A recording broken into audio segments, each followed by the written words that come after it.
Cuando tenemos un trastorno hormonal, en la mujer se va a manifestar como síndrome de ovario poliquístico, endometriosis, pérdida o amenorrea o disfunción del periodo menstrual, subfertilidad, falta de libido. Y ahí es donde podemos cometer el error de un reduccionismo que es el pellet o el chip de testosterona. Conozco profesionales que no hacen ningún tipo de estudio y dice ponete testosterona, ni siquiera medida, es un chip promedio de testosterona. Entonces, directamente a la terapia hormonal sustitutiva, ¿eh? Claro, es que es como hay que acomodar esto, lo acomodamos todo con testosterona.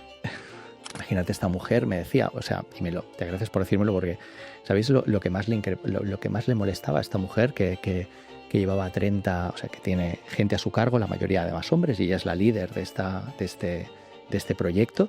No era no dormir por la noche, no era tener incontinencia urinaria, no era nada de eso, era tener un sofoco en una reunión con tanta gente. ¿Cuántas personas llevan la salud a un extremo por miedo, ¿no? Uno trata de hacer las cosas bien, porque necesita hacer las cosas bien, pero lo hace porque si no me va, y se empieza a obsesionar.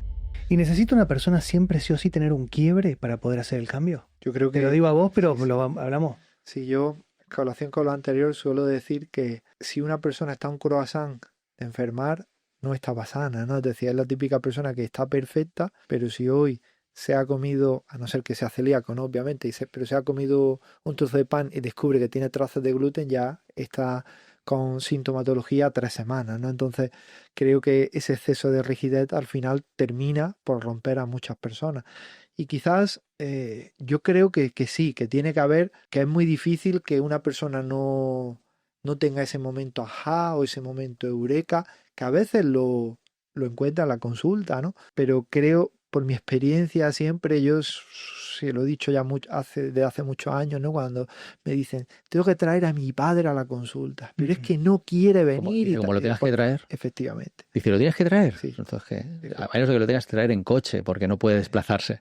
No, porque no quiere. Sí. Yo creo que sí. Decíamos con un colega, hablábamos con Borja Fernández, hablamos, ¿no? En la consulta de Menosana decimos que la flexibilidad no solo tiene que ser metabólica, ¿eh? A veces, tanto flexibilidad metabólica, flexibilidad inmunitaria, hostia, flexibilidad aquí, tío, hostia, calma, ¿no? Sí, conductual. Claro, pero a veces, claro, todo lo hacemos bien. Yo también era más rígido antes, ¿no? Y a veces seguro que yo he sido, seguro no, o sea, desde el momento que te pones de blanco eres un nocebo. O sea, lo que tienes es que pelearte por ser lo menos nocebo posible, ¿no? Tienes que constantemente decir, porque algo algo de mis sesgos le voy a poner a la persona. Entonces voy a intentar ser lo mínimo posible, pero seguro que en algún momento era más rígido que ahora. Y seguro que no he ayudado a gente con esa rigidez y vamos a intentar no ser lo mínimo posible posteriormente. Tony, ¿la celiaquía es una enfermedad? A ver. Me está mirando diciendo, ¿me está preguntando en serio este tipo? A ver, Pero he entendido lo que le preguntabas, ¿eh? Sí. A ver, te decir, la celiaquía es una consecuencia más, ¿no? del mundo moderno en el que vivimos, ¿no? Porque la celiaquía no se entiende sin un trigo moderno, sin un trigo ya no solo moderno, sino bañado de glifosato hasta arriba. Y entonces, claro que es una enfermedad, ¿no? Pero no es algo fruto, ¿no? del entorno 100% moderno, ¿no? Porque cuando tú miras la genética del trigo antiguo y miras la genética del trigo moderno, es que no tiene nada que ver, ¿no? Y cuando miras estudios con eso, no quiero decir, ¿no? Que una persona que sea celíaca por comer, ¿cómo se llamaba? Acorn, ¿no? El trigo este antiguo, que ya se vaya a comer. Pero sí es cierto que hay estudios en los cuales se ha visto como personas celíacas que comían ese trigo antiguo no generaban la respuesta inmune. Entonces, claro, y ves que es directamente proporcional, ¿no? La cantidad de glifosato de cualquier otro pesticida que pone a ese trigo o la exposición masiva al antígeno constantemente en el que estamos, ¿no? Al final. Sí. Estamos excesivamente expuestas y expuestos, ¿no? Lo hemos tenido tremendamente normal.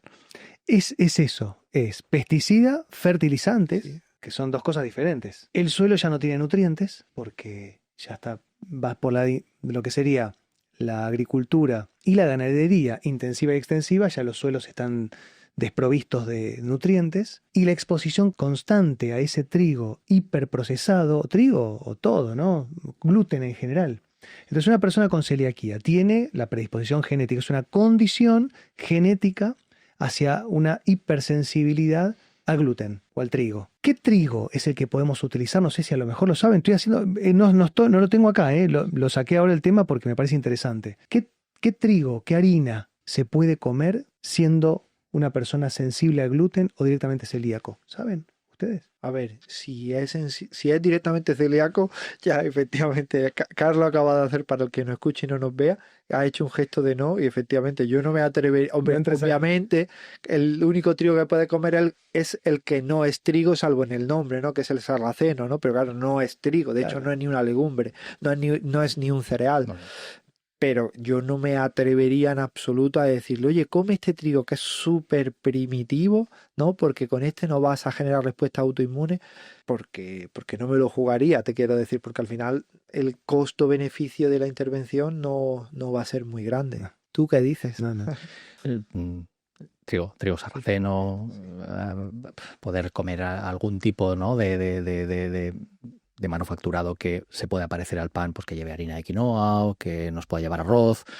Y no digo que no digo que sea mejor esto que comer otro tipo de alimentos. No estoy diciendo esto, pero sí como alternativa. El problema es que... Sí, de hecho has dicho una cosa que antes has dicho algo muy valioso también, ¿no? La sobreexposición al antígeno, ¿no? Personas que comen 5 veces al día pan. Claro. Y te pueden decir, ¿no? Oye, es que pues antaño la gente se alimentaba solo a base de pan, ¿no? Por ejemplo, los egipcios comían solo pan, pero es muy curioso porque cuando tú miras el pan de un egipcio, algo de trigo llevaba, pero era un pan que llevaba mezcla de centeno, sorgo, mijo, trigo, entonces claro, eran 5 o 6 cereales distintos, entonces claro, la sobreexposición, que se comiese una hogaza de pan al día, la sobreexposición que tenía el trigo era mucho más liviana. Y seguramente el tiempo de fermentación que tenía ese pan para poder trabajar esa harina, etcétera, ¿no? O el propio grano. Fijaros una cosa que me parece que no sabía que esto iba a salir. Estaba hablándolo hace poco con una compañera de equipo, Isabel Sánchez Claros, es médico de familia, muy, muy interesada en la celiaquía, y me hablaba de cómo se estaba encontrando. Ella trabaja también a nivel hospitalario, por tanto, y me estaba pasando a mí alguna vez en consulta y lo hablé con ella, pero veía evidentemente la cantidad de analíticas que ve con anticuerpos antitransglutaminasa es mucho más alta que la mía, encontrándose cada vez anticuerpos más altos y justamente esos anticuerpos más altos en personas con menos síntomas. O sea, el otro día era tremendo. O sea, una mujer que estaba comiendo pan todos los días, os prometo que no había síntomas. Y hay gente que pueda pensar, bueno, seguro tenía anemia. No, seguro tenía intoxicación neurológica. Os prometo que, de verdad, de lo que le pude preguntar y la analítica que pude ver, no había clínica. Y os prometo, los anticuerpos antitransglutaminasa eran más de 1000 realmente, ¿no? Y eran con muy poca clínica. Y justamente viendo anticuerpos mínimamente positivos, 20, 40, como título anticuerpo de antitransglutaminasa, una sintomatología tremenda, unas anemias importantes. Es que ahí está, esa es la descripción perfecta para mí de la inflamación crónica oscilante de bajo grado, en donde el organismo ya se conformó y se dio por vencido, entonces entró en un modo de ahorro de energía de emergencia, en el cual solamente puede gestionar lo que hay con el menor daño posible, lo que sería la unidad funcional mínima viable, ¿no? Y eso me parece que se está replicando mucho. Nosotros tenemos un hijo sensible al gluten, por eso lo saqué de cartilla y lo nombré. Comemos, Diana es cocinera en todo sentido, prepara las harinas ella, y comemos muchas cosas con harinas, pero no hay nada que sea todo sano. O sea, vos comés en casa y te va a caer todo bien. Y vine acá, yo no soy celíaco ni sensible al gluten, vine acá, estuve una semana, ya el tercer día me empecé a sentir mal. Y estoy pensando si yo no estaba dentro de ese espectro que estás nombrando vos, que es que quizá, no sé si hay una celiaquía o una sensibilidad al gluten, pero claramente si yo me desacostumbré y ahora no lo puedo reintroducir porque me siento mal. Y así le pasa a todo el mundo. Yo creo que hay dos factores, ¿no? Uno más simpático. Pasemos al ahora siguiente. Entendemos, ¿no? Que es efectivamente, al final, un poco de veneno nos viene bien, ¿no? Un poquito, ¿no? No. De tanto en tanto, ¿no? De vez en cuando. No, no voy a coincidir ahí. La cero... No, entiéndeme. Bueno, voy a corregirlo, tienes razón. Va. Un mínimo de veneno te puede hacer bien si un día quieres comer pan con trigo, ¿vale? Ok, si no lo quieres hacer, es cierto, el mínimo veneno no te favorece en nada, correcto. Será una inversión en placer. Correcto, no, correcto, tienes razón, es verdad. El mínimo veneno no te hace falta, cierto. Hay otros venenos que Antonio puede nombrar 50.000 o que se pueden comportar como veneno, como aspectos horméticos que te pueden hacer pequeños estresores, ¿no? Pero es cierto que tampoco, sobre todo decía ese mínimo veneno que te pueda beneficiar si un día socialmente pues te apetece, ¿no? No es que te obligue, sino te apetece. Y el que es más simpático es que todo va empeorando, Javi. O sea, al final, ¿no? A lo que éramos tolerantes, ¿no? Conforme pasa el tiempo, Okay. yo la sensación que tengo Espera es me saque la que... lágrima. Yo la sensación que tengo es que tolero peor el gluten ahora que hace un tiempo, clarísimamente. O sea, realmente me he vuelto más sensible, no lo sé, seguramente hay otros factores, no solo que me hago mayor, no digo esto, pero bueno, simpáticamente lo digo, ¿no? Sí que es verdad que lo que íbamos tolerando quizá a veces lo toleramos un poquito menos. Voy a avanzar un poquito. T4. Sí. ¿Otra vez? Ya, que se vayan al podcast con Sebas. Que se vayan al podcast con Sebas, sí. Pero una sola pregunta, porque me interesa mucho cómo lo ve también Carlos desde la analítica. ¿Por qué hay tantas personas medicadas con levotiroxina y no se dan cuenta que van a seguir perdiendo energía si no hacen otros cambios? La pregunta sería, ¿por qué hay tantas personas medicadas que no pueden mejorar? Bueno, eso ya lo hablamos en el podcast anterior, ¿no? Y bueno, ya lo tenemos aquí ¿Te lo a un acordás? super crack de la tiroides. Sí, ese es uno de mis grandes virtudes y uno de mis grandes problemas, y es que tengo demasiada buena memoria.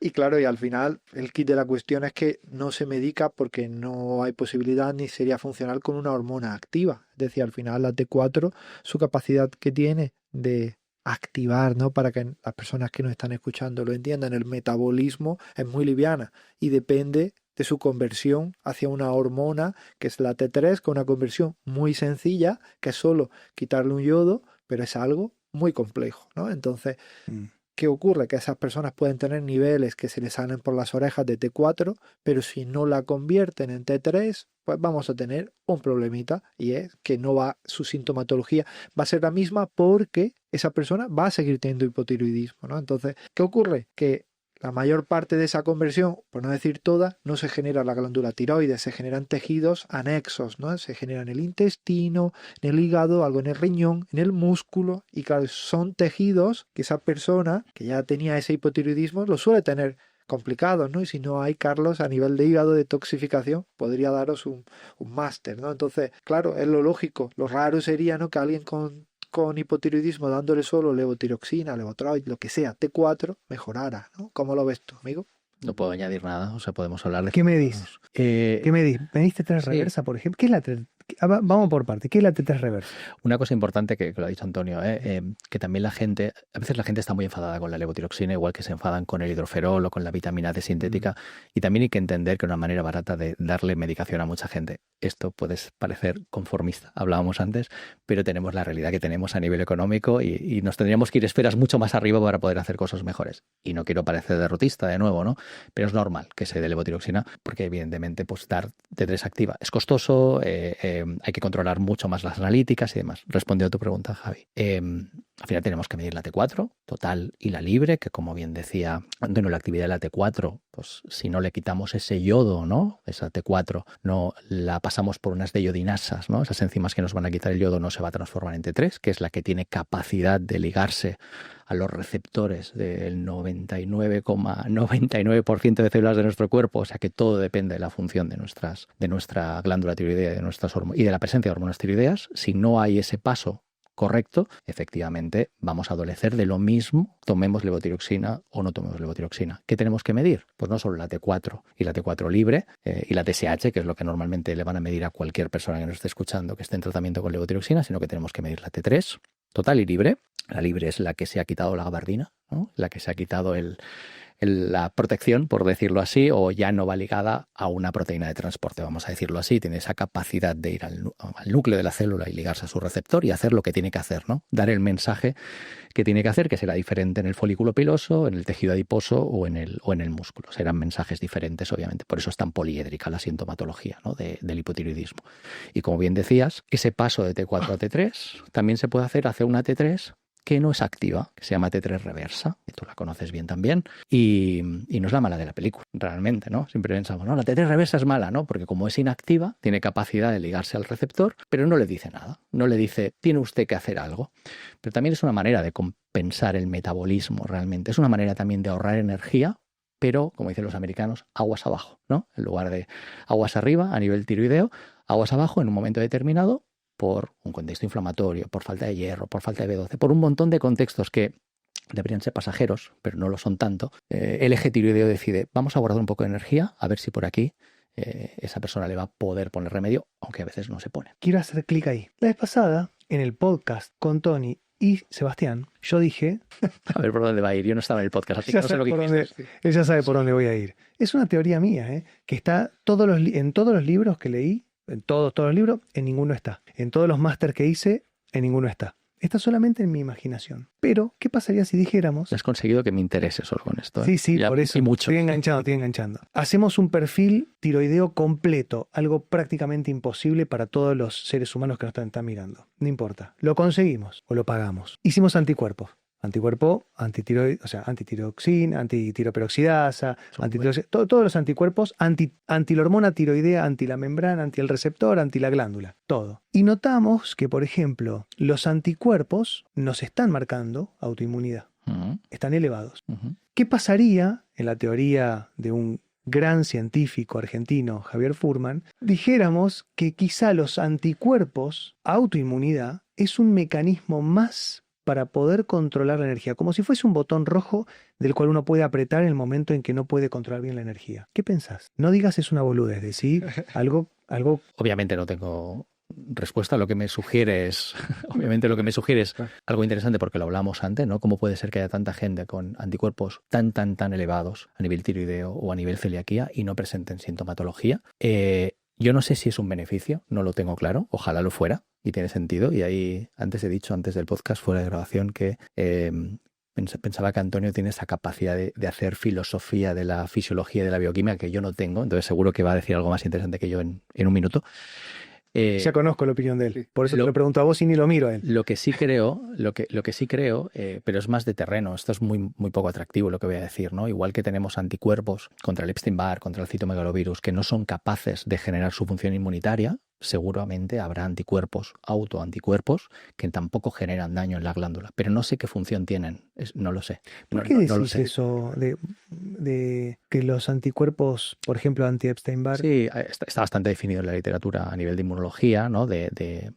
Siempre hemos hablado, ¿no? que los pacientes que tienen muchos anticuerpos, mucho título de anticuerpos de inmunoglobulinas G contra el Epstein-Barr, contra el citomegalovirus o contra otro virus, es que ese virus no lo han solucionado, ¿no? Esto se suele decir mucho. Yo tengo la consulta llena de gente que tiene anticuerpos anti-Epstein-Barr elevadísimos y tienen cero sintomatología vírica. O sea, no tienen ninguna clínica vírica, ¿no? Tienen cero clínica. Entonces, estoy seguro que esto me lo desmontarán porque dirán, bueno, pero ¿tendrá alguna otra cosa a nivel inmunitario o tendrá un autoinmune y tal? Bueno, sí, y a veces no. Entonces, hay anticuerpos, y esto lo vimos con el COVID mismo, ¿no? Hay anticuerpos o con el SARS, ¿no? Que no son neutralizadores del virus y se han fabricado seguramente, pero no son neutralizadores y los hemos mantenido. ¿Es posible que autoanticuerpos no estén generando una función disruptiva para nosotros? Yo creo que sí. Creo que existen, pero no, sigo sin saber cuál es la función, ¿no? Si eso tiene una función de entrenar, tiene una función inmunomoduladora, no lo sé. Estoy con ganas de conocer la fisiología, la opinión de Antonio. Que yo lo que le dije en ese momento es que esa teoría podría ser plausible, ¿no? Pero que quizás sería como ya el último mecanismo posible, porque sería como vamos a quemar las naves, ¿no? Para no emigrar, ¿no? Pues quemamos aquí, ya no hay escapatoria, ¿no? Pues si no puedo parar la función del organismo, pues venga, voy a destruirlo, ¿no? Entonces, claro, es algo que es complejo. Claro que sí. Eso es lo que estaba pensando yo. Sí, pero, claro, y lo que voy a decir es súper desmontable, porque esto es una foto de un momento, ¿no? Encontramos gente con anticuerpos antitiroperoxidasa a 1300, a 2000 o 3000. Y no hay daño. Con glándula estupendamente. Sí. Que me podéis decir, ya, pero es que todavía no quemamos las naves, espérate, síguelo a 15 o 20 años vista. No lo sé. También es cierto que vemos mujeres en consulta que tienen 50, 60, 70 años, me refiero, no tienen 22, y tienen anticuerpos muy altos, con títulos de anticuerpos muy altos durante mucho tiempo y no tienen ni un nódulo tiroideo. Y yo les digo, tal cual, digo, no sé. No sé por qué, lo siento, no sé por qué.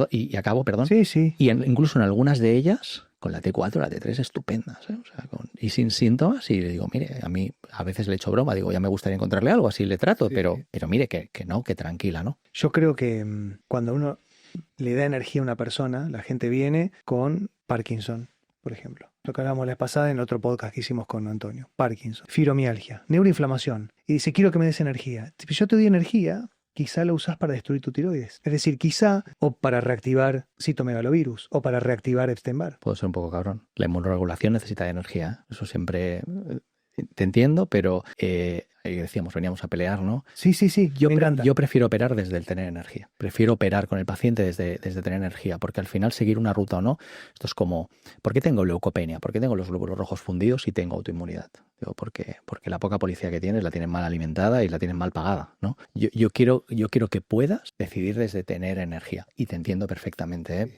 Vamos, lo compro 100%, pero era por un poco, ya que me has dicho que tenía que ser un poco malo, pues sí, como no lo sé hacer, le he visto la brecha. Y media, pero he visto la brecha. No importa, para el va a ser más fácil. Escúchame, no. Entonces voy a reestructurar la pregunta. Inflamación persistente, no crónica. O energía. Vos empezás por energía. A veces he hecho cosas que en teoría se explican en otro orden, pero normalmente es porque el primero no me ha funcionado. Realmente, ¿no? A veces he tenido, y esto entronca mucho con el segundo libro de Antonio, con las mitocondrias, ¿no? A veces me ha ocurrido que he tenido en consulta, y recientemente, sobre todo desde el 2022 para acá, que fue cuando creo, a mi modo de ver, que la gente empezó a consultar por síntomas post-COVID, incluso gente que no estaba, ¿no?, metida en el mundo de algo está pasando que me parece raro, ¿no?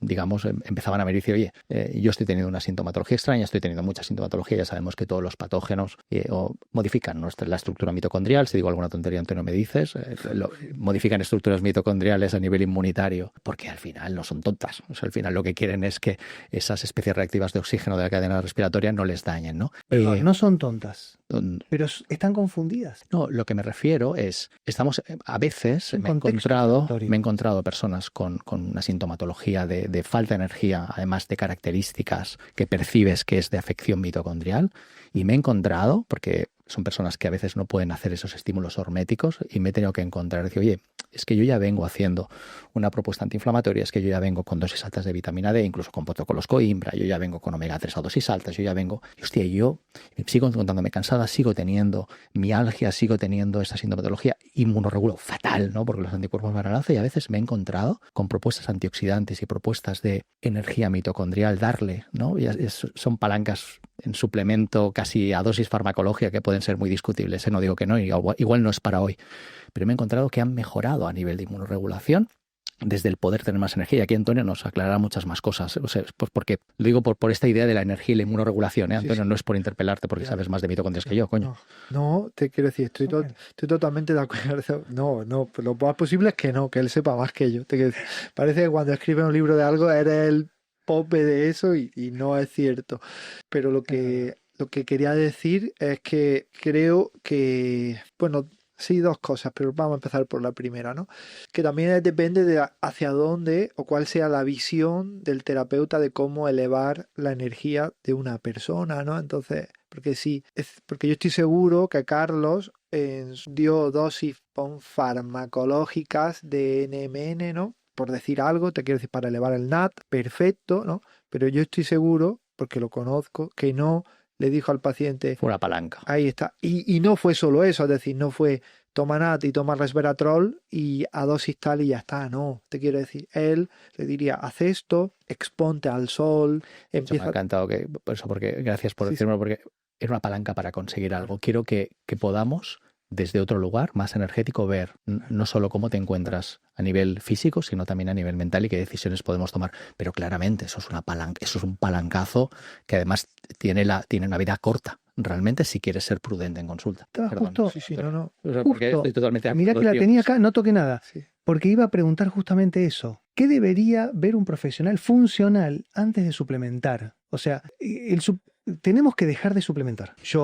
Me hago cargo de mis palabras. Tenemos que dejar de suplementar porque estamos dándole una herramienta que sí tiene efectos adversos. Sí. Y muchas veces estás cansado, bueno, toma vitamina D, toma magnesio. No puedes dormir, toma melatonina, toma... Antonio lo ha dicho. Yo creo que en el momento que tú dejas, o sea, en el momento que tú en consulta, ¿no? Porque aquí, evidentemente, Antonio tendrá su sesgo, yo tengo el mío, ¿no? La mayoría de personas que vienen a mi consulta, necesito algunas palancas para ayudarles, porque a veces incluso vienen haciendo las cosas muy bien, francamente bien, ¿no? Entonces sí que necesito quizá la suplementación en algún momento, en algún contexto concreto. Yo creo que el problema, y ahí a ver si estáis de acuerdo, es cuando tú estás persistentemente con ese paciente únicamente en la suplementación y no estás consiguiendo nada más, ¿no? Creo que eso, lo que formaba parte de algo, no sé, activador o de inicio o de palanca para empezar a funcionar, lo has alopatizado y, o sea, has alopatizado la intervención y te has quedado además tan ancho o tan ancha. Sí, sí. La gente se va con esos choclos de 500 suplementos. Decime que no lo haces. Sí, sí. A ver, yo Lo haces. no, en ese Ay, aspecto, Dios. en ese aspecto, bueno, voy a decir varias cosas y es que yo cada vez, también puede ser porque al final terminaré en Banarasi meditando, ¿no? Cada vez mando menos cosas y cada vez mi manera de entender la salud es aún más, digamos, no holística, porque sí es holística, pero va hacia otros aspectos, ¿no? Entonces yo dejo ahí muy buenos profesionales mandando ya suples, mandando analíticas, entonces ahí están, ¿no? Y que vayan perfectamente, ¿no? Entonces hay dos cosas. Bueno, la primera es que yo creo que también esas palancas es muy importante utilizarlas con vectores, es decir, si yo, lo vas a entender rápidamente, ¿no? Es decir, no es igual tomar NAD para elevar la energía mitocondrial aquí en un estudio cerrado, tal cual, en la mierda, un estudio precioso, pero contaminados por todos los sitios con todo tipo de radiaciones, que tomarte el NAD y salirte a tomar el sol en ese momento. No es igual, para nada, tomar un suple de melatonina que tomar ese suple de melatonina antes de empezar a meditar o bajo la luz de unas velas que no están, digamos, alterando tu biorritmo. No es igual tomar creatina que tomar creatina después de hacer ejercicio, aunque el timing es cierto que no importa mucho, pero ese vector que vaya en consonancia entre un hábito y un suplemento creo que es muy importante, ¿no? Pero lo que sí quería decir, y me ha hecho gracia, ¿no? Porque ahora ha llegado ese momento, que una de las cosas que yo hago mucho hincapié en las formaciones, y eso un amigo que tenemos en común, Aleix Pamies, habla mucho, ¿no? de el autoempoderamiento del paciente, de la independencia del paciente, y es todas esas cosas que decimos muchas veces en consulta y pasamos por alto y nos tiramos a lo mejor media hora explicando el por qué debe retirar el gluten, o por qué debe de subir magnesio, por qué debe de tal, o por qué ese anticuerpo le está atacando, ¿no? Y después le decimos, sí, toma el sol y muévete con conciencia y tal, ¿no? Esas intangibles o esas cosas que pasamos por encima, yo cada vez les doy más importancia, ¿no? Y mira, y hay una cosa, yo hace poco estuve en un congreso en Estados Unidos, en Nueva York, y había una de las ponentes, era una tía increíble porque hablaba mucho sobre plantas de poder, pero no hablaba también de ayahuasca, por supuesto, de psilocibina, pero hablaba de cacao, de café, de té verde, ¿no? Y algo que a mí en ese momento me voló la cabeza fue no es tanto porque yo decía, digo, yo me puedo comprar el cacao mejor del mundo, que yo me puedo comer el cacao y yo no me siento que me eleve, ¿no? Ni el té verde sencha tal, y no noto en mí un cambio tal. Pero claro, el ritual de tomártelo y la conciencia con la que te tomas ese producto cambia totalmente el impacto en tu cuerpo. Yo estoy seguro que el impacto que tiene tomar el sol a nivel de serotonina, de dopamina, de todo lo que tú quieras, es totalmente distinto. Si tú sales y te vas dando el sol mientras que vas de aquí a montarte en el metro, que si te paras un minuto, solo un minuto, y eres consciente, es decir, sientes cómo el sol calienta tu piel. Ese matiz de conciencia es totalmente distinto.